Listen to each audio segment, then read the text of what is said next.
व्रत पर जहरीली स्ट्राइक, मिलावटखोरों का जानलेवा हमला। जी हां, यूपी से उत्तराखंड तक कई जगहों पर फूड पॉइजनिंग के मामले सामने आए हैं, जिनसे हड़कंप मचा हुआ है। उत्तराखंड के हरिद्वार में कुट्टू का आटा खाने से जहां से 100 से ज्यादा लोग बीमार हो गए, तो वहीं यूपी के शामली में भी कुट्टू का आटा खाने से कई लोग बीमार हो गए। वहीं बदायूं में खाना खाने के बाद 35 लड़कियां बीमार हुई, जिन्हें अस्पताल में भर्ती करवाया गया है।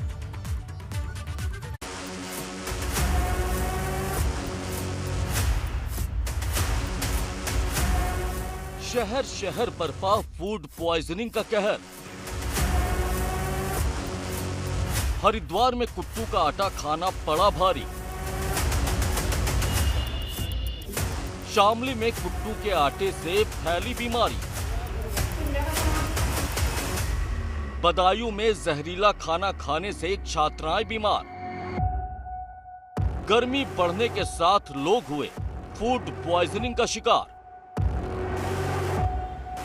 हरिद्वार में कुट्टू का आटा खाने की वजह से करीब 100 लोग बीमार हो गए और इसके बाद प्रशासन में हड़कंप मच गया। दरअसल शनिवार को चैत्र नवरात्र के मौके पर बड़ी तादाद में लोग व्रत थे, जिन्होंने फलाहार के लिए कुट्टू के आटे का इस्तेमाल किया था। लेकिन इस आटे को खाने की वजह से करीब 100 लोग अस्पताल पहुंच गए। मामला सामने आने के बाद डीएम ने दावा किया कि इस मामले में दोषी पाए गए लोगों को बख्शा नहीं जाएगा। साथ ही डीएम के निर्देश पर खाद्य सुरक्षा विभाग ने कुट्टू के आटे के सैंपल को जांच के लिए भेज दिया।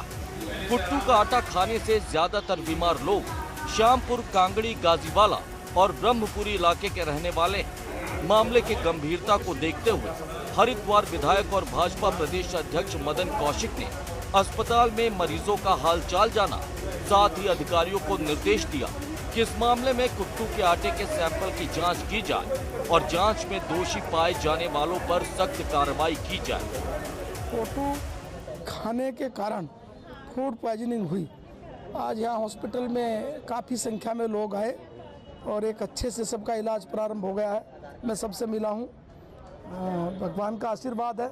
सभी लोग स्वास्थ्य की तरफ, अच्छे स्वास्थ्य की तरफ बढ़ रहे हैं।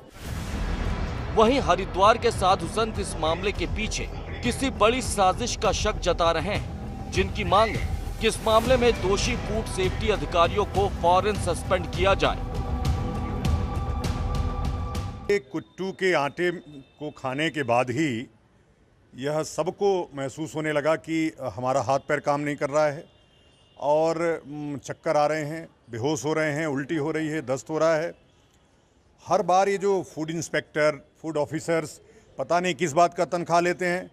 जब पिछली बार ये घटना कुट्टू को लेकर के हो चुकी थी तो आप क्यों नहीं सतर्क थे? इसलिए मेरी मांग है शासन से, पुष्कर सिंह धामी से, कि तत्काल ये जो फूड इंस्पेक्टर्स हैं और जिला खाद्य अधिकारी हैं, इनको तत्काल बर्खास्त करिए। वहीं उत्तराखंड की तरह ही यूपी के शामली में भी कुट्टू का आटा खाने से 8 लोगों की तबीयत बिगड़ गई। इन लोगों ने भी नवरात्र के व्रत के दौरान कुट्टू के आटे का इस्तेमाल खाने में किया था, जिसके बाद थाना भवन इलाके के एक मोहल्ले के 8 लोगों की तबीयत बिगड़ने लगी, जिनका इलाज एक निजी डॉक्टर घर पर ही कर रहे हैं। वहीं कुट्टू का आटा खाने से बीमार हुए लोगों ने इसकी शिकायत प्रशासन से भी की, जो अब मामले की जांच में जुट गया और दोषियों पर सख्त एक्शन लेने की बात कह रहा है। मामला ये है सर, कल से जो है कुट्टू का आटा खाया था। कल नवरात्रि के व्रत थे। हमारे घर से 2 मरीज हैं जिनकी हालत कुट्टू का आटे खाने से खराब है। 2 हमारे हैं और जो है 6 मरीज हो रहे हैं जी मोहल्ले में। शामली के साथ बदायूं से भी फूड पॉइजनिंग का बड़ा मामला सामने आया, जहां पर समरेर में मौजूद राजकीय आश्रम पद्धति कन्या विद्यालय की 35 छात्राएं शनिवार रात फूड पॉइजनिंग का शिकार हो गई। इनमें से 8 दातागंज के अस्पताल और 20 समरेर के सरकारी अस्पताल में भर्ती। लड़कियों ने शाम को दाल, लौकी और आलू की सब्जी खाई थी, जिसके बाद हॉस्टल की छात्राओं की तबीयत बिगड़ने लगी और इसके बाद इन सभी को दातागंज और समरेर के अस्पताल में भर्ती कराया गया, जहां पर सभी छात्राओं की हालत में अब धीरे धीरे सुधार होता दिख रहा है। जैसी की सूचना प्राप्त हुई है, कल रात 8:30 बजे लगभग कुछ बच्चियों के द्वारा पेट में दर्द और सर दर्द की शिकायत प्राप्त हुई है। शिकायत के तुरंत निस्तारण के लिए वहां पे डॉक्टर दिनेश गंगवा, चिकित्सा प्रभारी CSC समरेर एवं समाज कल्याण अधिकारी रामजन्म वहां पे मौके पे पहुंचकर और बच्चियों को चिन्हित कराया जिनको ये दिक्कत हो रही है। जो अभी तक की संख्या आई है वो लगभग 28 बच्चियों की है। उनको CSC समरेर पे भर्ती कराया गया। गर्मी बढ़ने के साथ फूड पॉइजनिंग के मामलों में इजाफा देखने को मिल रहा है, जहां पर खराब खाने की वजह से लोग बीमार पड़ते दिखाई दे रहे हैं। इस मामले को लेकर सबसे ज्यादा सवाल फूड डिपार्टमेंट पर खड़े हो रहा है, जिनकी लापरवाही की वजह से खराब खाद्य पदार्थ लोगों तक पहुंच रहे हैं और इसकी वजह से लोग बीमार होते दिखाई दे रहे हैं। Bureau report, ABP Ganga.